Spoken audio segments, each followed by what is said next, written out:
Ladies and gentlemen, when I started my career as a compensation expert 15 years ago, my father invited me to a nice restaurant across town, the Krolenhalle, because he had a friend from New York, a businessman from New York. And he proudly told this business friend, my son is going to become a compensation expert.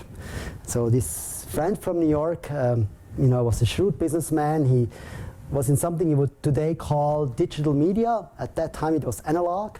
He sold information over the telephone. It was a very hard business, and he was successful in this very hard business, which is why he was very clear what a good incentive system would be. He told me, Hermann, I tell you what a good incentive system is. My CEO has to buy a lot of shares in the company, and I load him up with debt that he can buy these shares. So whenever something goes wrong with the company, he's going to be bankrupt. This is a strong motivation. This was my first experience of something that I became to learn is actually true everywhere. Whenever you meet someone, you find a compensation expert, because we all know how people should be incentivized. Unfortunately, during the time of my working, I found a few misconceptions in compensation that are widespread. And I wanted today talk about these misconceptions. The first is executives are greedy. The second one is, maybe startling for you as financial experts, you should link compensation to profits. Because if the profit go up, the CEO should make money, which means then you will get the maximum amount of profits. I will show you how wrong that can be. And the final one is a very classic example of the carrot and stick. If you give someone a target that they should achieve, and you compensate the person for it, then this person should do everything to reach that target. Let's start with the first fairy tale. Executives are greedy. In the media, you can only hear that executives are greedy. And this is the main problem why we have high executive salaries today. As a matter of fact, here in Switzerland, we changed the constitution because people thought executives are too greedy. Die Abzockerinitiative in German can be loosely translated to the greed referendum. We actually voted that we should make changes to the law, to the constitution actually, that there is less greed with the CEOs. I'd like to show you that there is a much better explanation for it. But before I show that to you, let's make a little role play. Let's assume you are board members of a publicly quoted company, and I'm your new CEO. I went through a very tough selection process, and we all know in this room I'm the best CEO for you. Now, in my personal case, that's not the case probably, but let's assume I'm the best CEO. You took a lot of effort to get me there, and now we are in the last round of negotiations, which is the salary. Salary should not really be the dominant aspect of hiring a CEO, so you do it at the end. And both of us get information about what a typical CEO would make. And I put an example together for you. Let's assume your CEO makes, the peer CEOs make on average, a median, 450,000 francs a year. The best paid are making 850,000, and the ones with the lowest salary make 250,000 a year. Now my question to you as board member, what would you pay me? What would you offer me?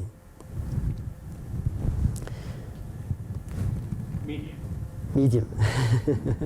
Some would say medium, some would say below medium, and some would say above medium. I ask this every class I go to. And we also ask this about 200 students and about 20 or 30 compensation experts. And this is the result. When you look at what I've given you, this is the benchmark, this is the median, and these are like the upper and lower quartiles and deciles of the peers. Whatever I get out is typically about 23% on average higher than the benchmark we provided. I call this the wage anchor effect. If you have an anchor, if you know what the other people do, you cannot pay your CEO less than what everybody else pays, with a couple of exceptions. And a couple of exceptions that pay exactly the same. But the true problem is that whenever pay is transparent, it increases. It increases. It's actually not theoretic. I had lunch just across from Kronenhalle in the terrace with the CEO myself, who told me, you know what, my board came to me and said I should earn 80,000 francs more. And I didn't ask for the money. I don't know why. I asked them, why do I have to earn 80,000 francs more? And the board told me, we benchmarked it. Don't trust us. You know, it's right. As a matter of fact, if you are board members, our biggest problem is to lose your CEO. This is the biggest problem, because then the company is not managed anymore and you're in responsibility. So as board members, you have to make sure you're not underpaying your CEO. I believe this is a much better explanation of increasing CEO salaries that we've seen in the past. Because we make it transparent, it increases automatically. As a matter of fact, there is something else also really interesting, which is, you know, the top wages typically come down. You know, even the top quartile just increased a little bit. The lower wages are those that are corrected upwards. So it's actually not a really bad process. People that are earning not enough are making more, but it has a self-fulfilling prophecy to increase and increase and increase. And as a matter of fact, just last week, Pricewaterhouse came out with a new study on how CEO salaries developed in Switzerland. And it is interesting to know that the SMI, the index of the large companies, saw a decrease in CEO salaries. And the other one, the SMIME, the mid-level companies, saw an increase of 33% in the median. So it's exactly what you see happening here in this little experiment together. It's exactly what's happening in real time, and I believe this is really a strong driver of pay. Look at what happened to a very famous CEO in the UK. Mr. van der Meer was hired in 2004 for 1.5 million euros. When he left the company in 2008, he made 10.3 million euros. And the fascinating thing about that is, he said if he had earned less, he wouldn't have worked less. If he had earned more, he wouldn't have, you know, worked more. He can't work more. There are so many incentives at the CEO level that it's almost impossible to perform better than what you would anyway, than how you would anyway perform if you're in that job.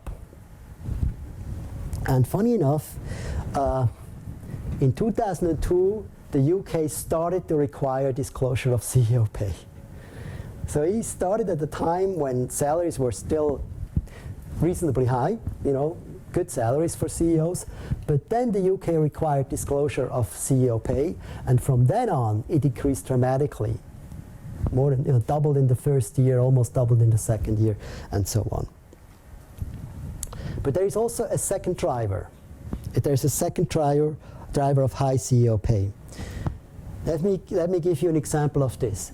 When you look at compensation, a typical function works like this. The better you perform, the higher your compensation. This is a very classical example. Almost, you know, as a compensation expert, you always come across this issue.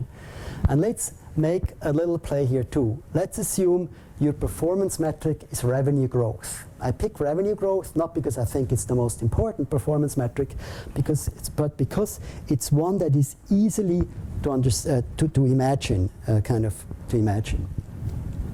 Let's assume we agreed that our target should be 8% growth. As a matter of fact, 8% growth was the average growth of a large German company from 2001 to 2011. So we know in that period 8% growth would be a reasonable target for a CEO. Now the big question is, where would you set the caps and the floor? Where would you not pay anymore? At what growth would you not pay anymore? And at what growth, you know, at what performance, at what revenue growth would you make the cap? Where would you stop paying?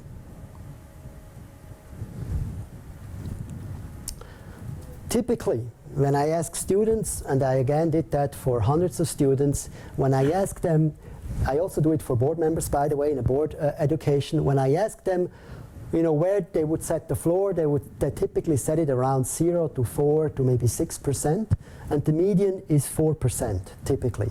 People think when you have to grow by 8%, you shouldn't get anything if you just grow 4% on the median. And when you then ask for the cap, it's about, you know, symmetric. So at around 12 to 14% on the median, there should be a cap. That's how we typically think of numbers. When we believe 8% is a reasonable goal for a company, then 4% should be the floor, and 12, 14% should be the cap. Now if I go back to those 80 companies and look how much they actually grew, the fascinating thing is that more than 1/3 grew less than 4%. This is, you know, all the performance is below 4%. This is the performance from 4 to 8%, and this is the performance from 8 to 14%. Only 1/3 of the companies actually performs within the sweet spot of what normal people would think is a reasonable interval for payments. In other words, in 2/3 of the cases, you would have a bonus system that doesn't work anymore, which not yet explains why salaries are very high, but the fact is that there are quite a few companies that don't set caps. So they pay, you know, double, 3 times, 4 times, 5 times up there, which gets you very high salaries. This is not theoretical. Maybe you've been here in 2009 when Brady Dugan received 70 million Swiss francs in a long-term incentive plan where his performance was measured over 4 or 5 years. I think it was 5 years. And that performance incentive plan was based on stock price returns. And the amazing thing was the stock price for Credit Suisse didn't move at that time. What happened?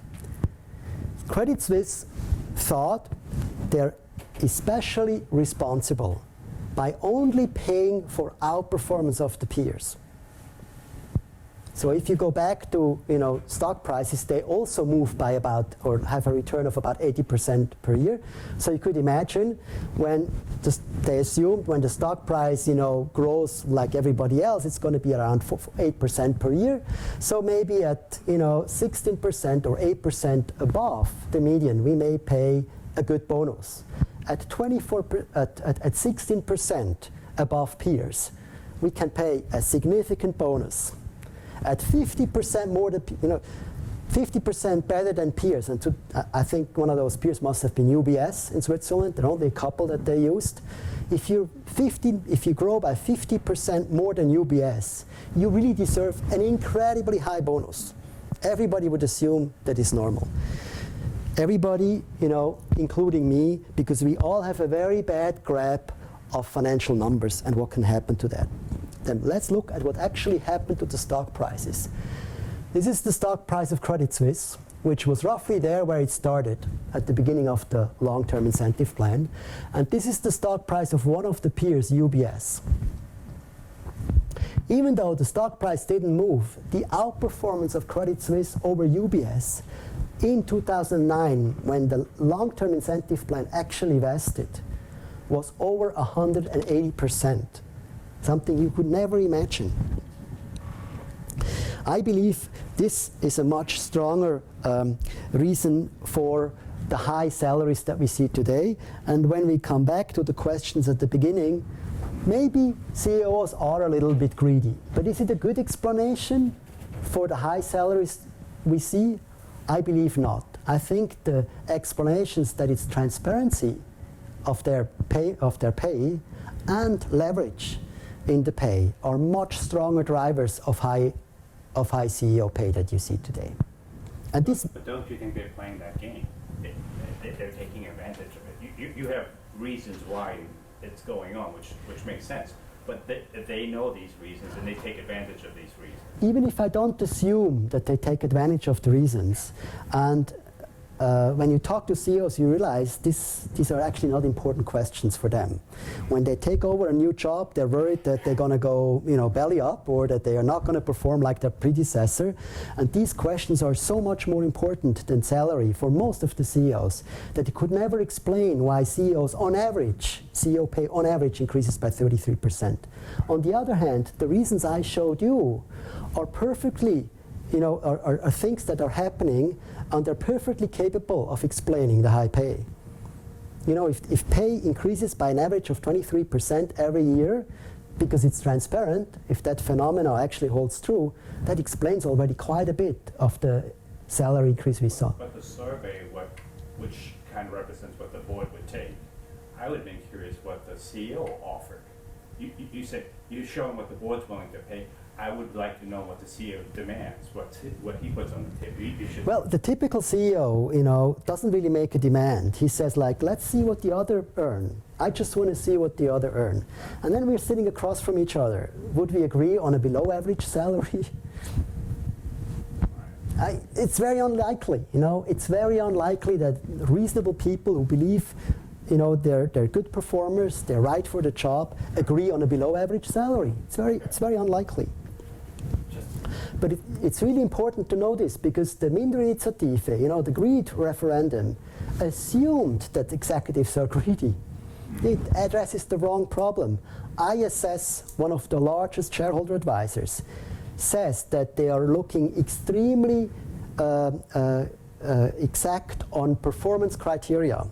They want to have stringent performance criteria, which means their leverage is higher. If you make it very, very performance dependent, the salaries, that means salaries are going to move stronger with the cycle than otherwise. So shareholder advisors ask exactly the contrary from what would prevent high pay for CEOs. Having that in mind, when you look at proposals, how to change the regulatory environment is extremely important, because if you assume it's just greedy CEOs, you come to complete different solutions than when you're aware. Our problem is transparency and leverage. If you're aware of that, you have to look for the solution someplace else. It's hard for me to believe transparency is negative. Yeah, it's hard for me too, and we can't revert it anyway. So it's not something we can revert, but if we are aware that this is the reason, we are going to try to find solutions that address the reason. And this is not happening today, because still today when I talk to someone about this situation, even without reading what I say, they write back, yeah, I just think they're greedy. It's very widespread. Yeah. Question with regards to the caps. Do you have any numbers? How many companies did introduce caps to payments? Right? Because you said, it's very much open. We are not good. For me, it's kind of obvious to say, since we know that, we put caps in there. Yeah, it's the tendency now is to move to caps. Is there a percentage amount? Would you say 1/3 of the companies are doing that now? I don't know exactly, but I would say the majority nowadays has caps. Unfortunately, these share price-based or options, for instance, don't have caps by nature. And I actually didn't want to show this chart, but when you look at what happened when Bill Clinton introduced that you can only deduct 1 million in salary and nothing above, except options, what actually happened, salaries increased a lot more, and all of that was increase. All of that is stock-based pay and option-based pay. So again, because we're not aware of the reason of our problem, we are making the wrong legislation. We are not aware that options are a big problem, which options are never capped. We allow options, or we even recommend options. And that's something where I think we all have to be aware of that, because you may actually be confronted with the question, how should I structure an incentive plan? And there are two things that you can learn from this, and one is be careful with benchmarks. because they're going to increase your cost. So it's better to ask the CEO, how much do you want? And if the CEO says, I want that much, better not even ask what the competition does. If you can afford it, pay that, because it's going to be less than when you ask what the competition earns. And the second thing is when you have to structure an incentive plan and somebody comes, let's make it really, really motivating. Let's put in a lot of leverage. That's exactly the contrary from what you want. It's basically the message from. May I ask, what kind of acceptance do you get from boards with your recommendation that you should not use benchmarks? Because a lot of the discussion about compensation is based on benchmark, and it takes a bit of strong will and strong argumentation to get away from it. And there's always the problem that if you are the first one who does something different, and for whatever reason it doesn't turn out to be quite good, that one can be in fact blamed for it. Yeah, well, the world is not black and white. There are some situations where a benchmark could be done, but doesn't have to be done. In that situation, I typically ask, I tell people, recommend to people, why don't you ask first what the CEO wants? And if you can agree with that, why don't you go for that? If it's not possible, of course, because maybe the shareholders demand a benchmark, there's no room to play. Then you have to go with the flow, and the wages are going to increase. Let's go to the second story. Let's come to the second fairy tale in compensation. This Mark Goldman was his name. He said, link the salary very strong to the performance of the company. In his case, it was stock profits, stock returns, but operating profits is the same thing. It's a widespread assumption that when you link CEO pay to profits, that this will actually mean higher profits. I brought an example for you.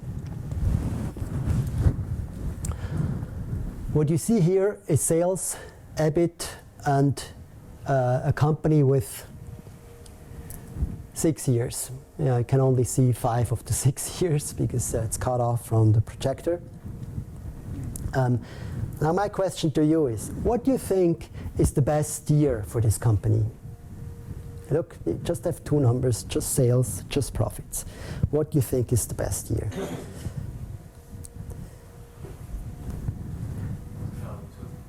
2? 2002. Other opinions? 6 has the higher sales and 2 has the higher EBIT. So. Yeah. The point I want to make here, I don't walk you through the exercise I do with the students, is we can't agree on financial performance. I mean, typically they say 2002 has a, good growth, good margins. So some select 2002. Some say 2003 we have tremendous growth and actually the margin is not that bad. And others again say 2007, which you can't see, which has the highest EBIT. Unfortunately, you can't see. So, and then I typically let them vote. And I don't only do it with students, I do it with board members too. And the amazing thing is we cannot agree on performance.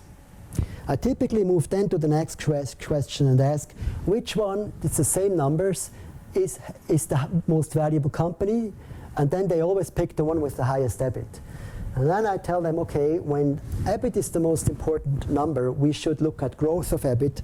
And that gives me then a new year, 2005, because here EBIT grew the most, delta EBIT, 160.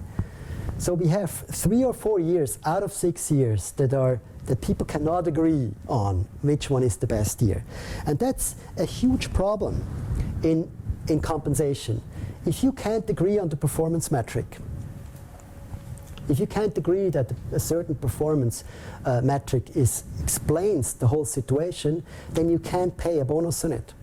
To show you how relevant this is, I found a statement from Duke Niederauer, who was CEO of the New York Stock Exchange, and he said, because he got 1.8 times the average of other CEOs, he said, the board said there, the stock price is a very bad metric for performance measurement. So if stock exchanges don't believe in stock prices anymore, it's a little bit humoristic, but then you see actually how problematic it is to work with financial numbers.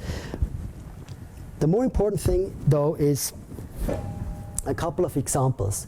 Let's assume you have a company that has two products, A and B. And for these two, you know, one sells 100, one sells 50, one at the margin of 20%, one at the margin of 10%. Combined, it's a margin of 17%. How can you, let's assume you're on the profit margin. You're incentivized on the profit margin. Something we before said, you know, could be an interesting metric. How can you increase the profit margin the easiest? Sell less of product A. B. Yes, you're right. Sell less of product B. Absolutely. Because you're all CFA Institute alumni, you found it out right away. Typically they say, well, you have to cut the cost here, or you have to sell more of A. I mean, this is the honest answer, and this is what everybody believes. If I incentivize here on the margin, of course the margin will go up, and the profit will go up too, but it's not true. It's a motivation to sell less of low profit margin products. And this is not unrealistic. There are many companies that use profit margins in their incentive compensation. And the message it gives, sell less. Does it make sense? I had a company that had a clear growth strategy and only used profits in their compensation. At the end of the year, you know, the board said growth target achieved. They were in the 75th percentile in terms of growth, but their profit was still the same as the year before. Why? It costs something to grow. I mean, if you want companies to grow, you cannot just focus on profits, because even if in the long term only bigger companies will have bigger profits, in the short term, which matters, people will act differently. They will focus on the short-term gain. What are your thoughts about economic profit? Would that be, you could gain that too, I guess, or? Yeah, let's look at the fairy tale of economic profit. I learned this when I consulted a company who does glass bottles. What they have is they have big basins where they have the glass. They boil the glass, or they make it really hot, and then they need probably concrete basins to hold the glass, and after 20 years the whole concrete is gone. It's just, you know, went into glass. So every 20 years they have to make a big new investment into a new concrete basin. And there I realized something about economic profit. There I could really realize it. You know, this is another example of a company making a profit of 25 each year with an investment that starts at 100, is depreciated towards, you know, 0, and then when it's 0 we buy a new investment. What happens to economic profit? Well, your capital decreases with your depreciation, which means your capital charge decreases too. And your economic profit miraculously, you know, goes up and up and up until you have to make a reinvestment, it goes back down. Is that performance, are these years better than the last year? No. These years are all the same, because, you know, we just have to make a new investment every 4 years, 5 years. And economic profit, you know, basically has a fundamental problem. You're comparing costs for the future with returns of investments of the past. Your return here comes from the past, from an investment in the past. Your cost comes from an investment in the future. It's a fundamental conflict of the period you're looking at. What is the incentive here? Do not invest anymore. If somebody's on an economic profit plan, what I recommend to do is just wait and see. Your economic profit is going to increase. Combine that with what we said about profits. The easiest way to improve the profit is to sell less. You know, I mean, to cut costs basically.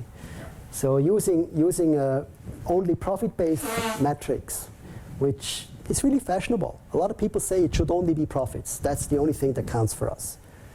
actually motivates people to not invest and to not sell. As a matter of fact, when you compare profits to your share price, it gets even worse. It's called your earnings per share. If you compare profits to your share price, what is the biggest incentive to do? Is to buy back shares. Just a week ago in the Financial Times, I read that in the US last year, $500 billion was bought back from, shares were bought back from the investors. There's no value added. These companies in the US don't believe they can do more with the money than their shareholders. Even worse, the shareholders think they should pay the money back. Yesterday I had a friend from a FTSE 250 company at my house for dinner and to sleep over, and he, very late at night he told me, you know what, we're making losses until now. Now we make a profit. You know what comes? The first question shareholders ask is, when are you going to pay it out? And Andrew Smithers, a UK analyst, even argues that this may be the reason why we have so much slow growth, because of earnings per share based incentives, profit margin based incentives, economic profit based incentives. They all motivate to actually reduce and not to grow. It's a serious problem. Somehow economic profit would motivate you to invest because you want to create value. And if you have a positive spread business, you're going to grow with it. The problem is actually the time delay. This is really the problem. People don't think so long term. If they would think long term, they wouldn't pay back $500 million. The investor wouldn't demand it because they would believe in the long term it's best invested with the company because that's their job. Well, you could also say that the companies are paying it back because they're afraid to invest. They're afraid to increase their asset base. Why are they afraid? Maybe for political reasons, for tax reasons. Mm-hmm. But they're strongly motivated to pay back because of earnings-based compensation. You said the CEO wasn't greedy, right?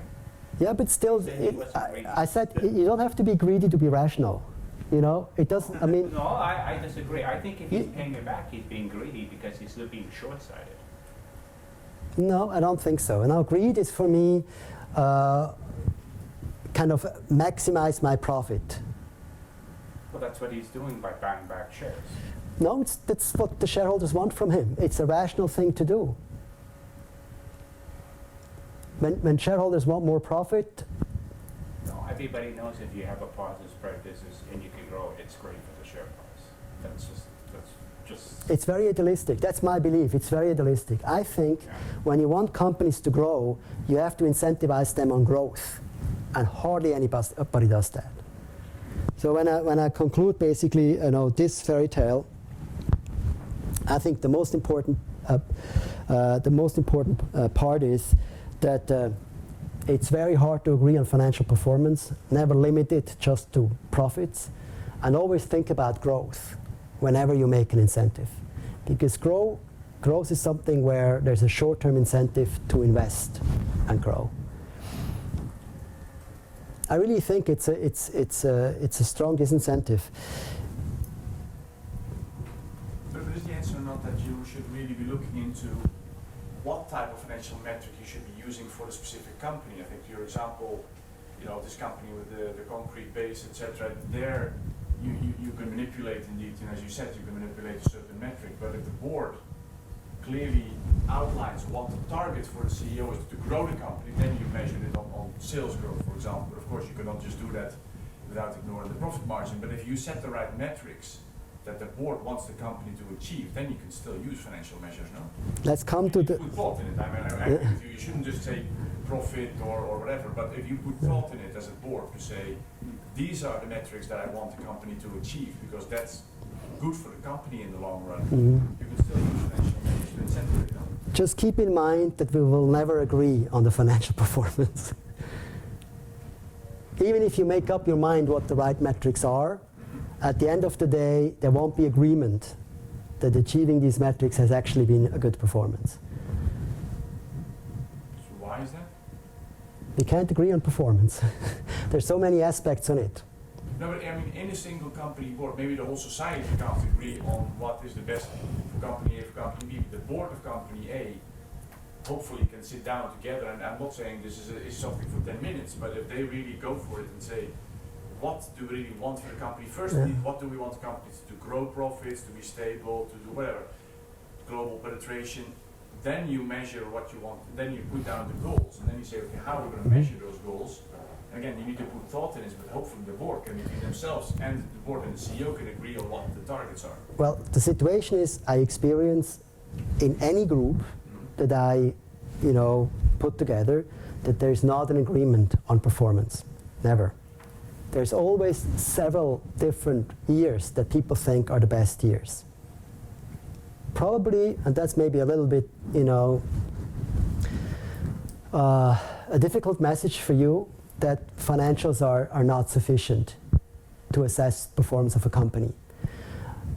And what I would learn for me is we have to be really careful when designing a compensation system based on financials. This is really what I want to say. I just want to tell you, at the end of the day, when you look at the performance, there's always going to be disagreement.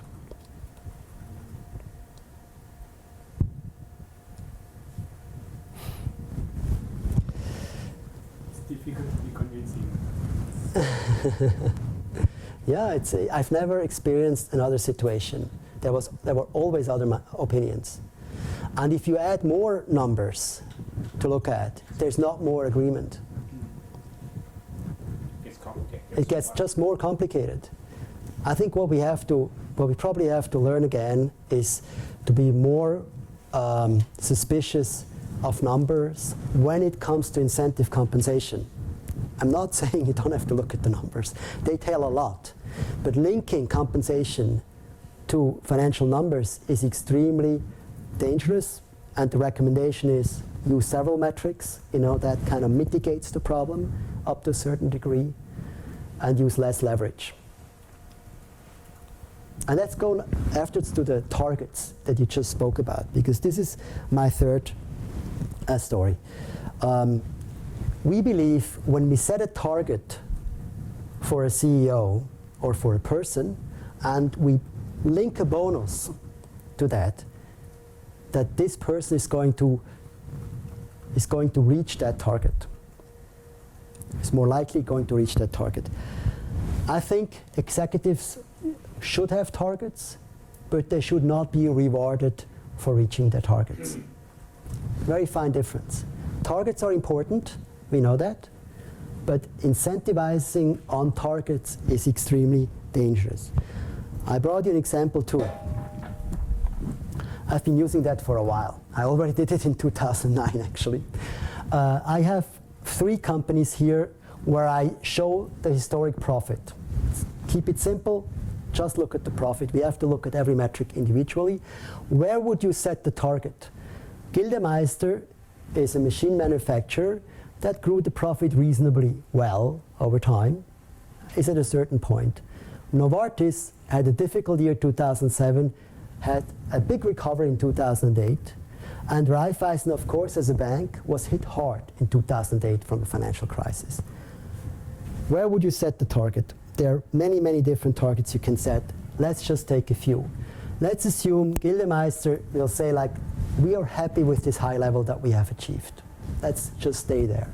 Let's say Novartis said, we just survived 2007, I don't think we have to really set our target as high as the best years we've ever had in the history. They may set their target here. And Raiffeisen probably thinks this has been a really bad year. Let's assume we are back up here afterwards. So this is just an assumption, which typical forecasting would work that way. Now, let's look at what really has happened to these companies. Novartis was actually much better, reached their peak in 2009. Gildemeister had a terrible year 2009, we know. After the credit crisis, there was a big slump in investment. And Raiffeisen actually did come back, as expected, as you may have expected from the past. But the more interesting part now is, was that a good performance? What I've done is, I've looked at the peers of these companies. How well did the peers do? I start with Novartis. The peers I've used to do this analysis are from the Novartis annual report. It's the peers they use to benchmark their compensation. The peers performed a lot better in 2009 than Novartis. Novartis, with a top performance compared to their history, was actually in the lowest quartile. And the interesting part is, you know what the board decided in 2010? It's actually in their annual report. They decided 2009 was such a good year that they have to pay Daniel Vasella more that is allowed in their regulations. And they had to make an exceptional decision in the board to pay more than what he was allowed by their own statutes. That's how they assessed 2009. Because, you know, probably he exceeded the targets that they set the year before. Who knows? Sorry, it's difficult to believe that the board doesn't look at these figures. It is amazingly difficult to believe. Huh?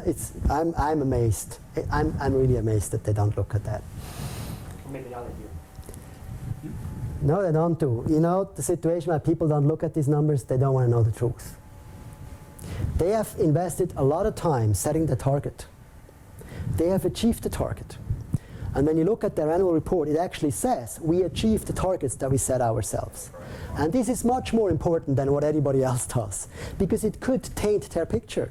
What do you do in this situation where all the targets are reached, but you underperformed? Do you say our targets were bad? Impossible. No, they will lose face. They will lose face, But exactly. not give an additional bonus to Vasella if you Lose face, but that's important, you know. That's important. You focus, you know, on your own processes. Actually, the CEO that I told you got an 80,000 raise just for nothing. At the same lunch, he told me that he also wanted to forfeit his bonus. He didn't want to take his bonus because he had such a bad year. And you know what the board told him when he said, "I don't want to have the bonus for this year"? What's your guess? You have to take it. You have to take it. Why? Why do you have to take it? Because it's a very bad sign towards outside if we suddenly agree our performance was bad. The investor relations told him to take it. The board told him to take it. He could not take the bonus because of what he communicates towards the outside world. The problem is transparency. Hmm? The problem is transparency. If nobody would have known what he was being paid, he could have forfeited that bonus. See, if the outside world... Yeah, the problem is again transparency. We're coming back to the introduction of the speech, absolutely. Now let's look at what happened to Raiffeisen. Here actually we have a very much the same picture as, you know, our goal would have set. The interesting why I like to show this slide is it's amazing how much a company is aligned with the peers. And that's another reason why people don't like to look at peers. It's quite sobering at the end of the day that you can outperform the peers by a little bit, but by never as dramatic as you would like to. It's just the reality. And the reality for most companies, we do such benchmarks for companies that use it in compensation purposes, a benchmark. The reality, the average of our companies that use our index are at the 50th percentile.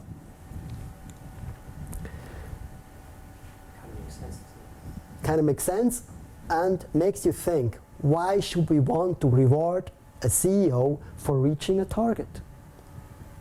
Doesn't make sense.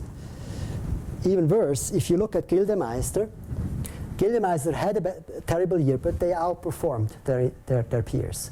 Now, what do typical boards do when they see something like that, you know? They actually haven't been that good, you know, without looking at the peers. Haven't been that good in the past, but this has been a dreadful year for them. They typically start with restructuring projects. Is it a good idea to start a restructuring project when you manage the crisis better than anybody else? It's not. That's why I think it's much better to not set your compensation based on targets. They don't have any meaning though. If you say this is what I'd like you to do, this margin is what I like, but you're not going to get paid for that. how does the CEO react? I mean, I agree with what you're saying. I'm just wondering, everybody's kind of, at the end of the day, thinking about incentives. And if the targets don't mean anything for me financially, maybe I don't care. Yeah. We shouldn't forget that until about 20 years ago, UBS didn't have a bonus here in Switzerland. Until about 20 years ago, incentives for executives have been completely absent, and they also worked quite well. I mean, there are so many incentives in a CEO role. Think of it, getting a job in a bigger company for most CEOs. After retirement, becoming a board member. These are all financial incentives. The pride, which is a very good incentive. The pride. These are all strong incentives for CEOs to perform well. And there is the peer pressure. The board knows what the people are doing. They can talk to each other. And you cannot just do nothing. It's impossible. You have to perform. And now when it comes to how good are boards actually in setting targets, how good are they actually? There was a research that I read in Daniel Kahneman's book that 2,000 US CFOs were asked where their share price is next year, and where it actually was had the lowest likelihood of all the predictions. I made an analysis and I said, okay, in case people are good at target setting, would mean that, on average, the boards get their targets more or less right and pay when people are above average, they pay more, and when people are below average, they pay less. If I assume the target setting is done well, I would find in the data whenever companies perform well, their pay is higher. So when they're better than the peers, their pay is higher.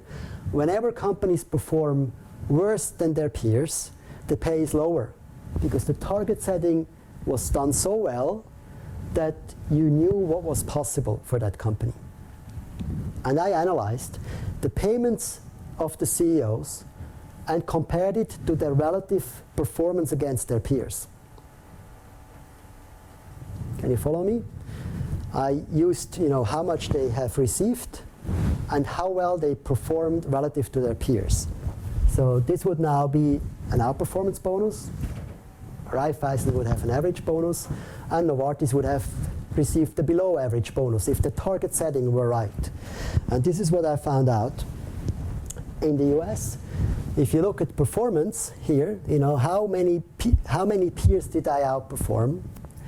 And the millions that actually CEOs received is what you see up there. There's no correlation. There's no correlation.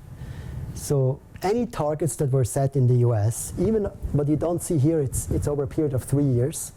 It's over a period of 3 years, not just 1 year. Any target setting that was done in the US didn't have a correlation with the payments that they actually paid out. Same in the United Kingdom. And in Switzerland, it's even worse. And I did this analysis 2 or 3 years ago, got even into The Economist, which made me really happy. But just this summer, Bloomberg did the analysis. And on July 22nd, they showed stock return rank versus CEO pay rank for 200 executives in the US, and they have an R-square of 0.01.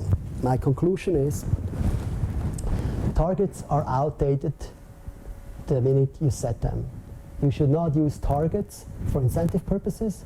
You should only use them for management purposes.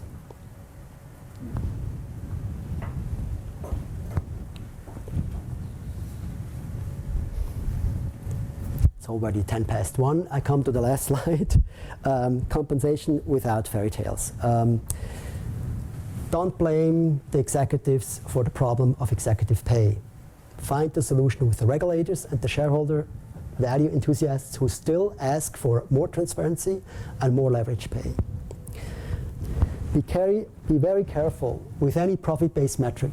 While I agree it's an important metric, it's probably one of the most important metric, don't forget that growth suffers, and at the end of the day, people cannot agree on performance. using more metrics and maybe some personal judgments helps mitigate that problem. And finally, and this is really, really true, don't set bonus targets for incentive purposes. They're outdated the minute you set them. Thank you very much.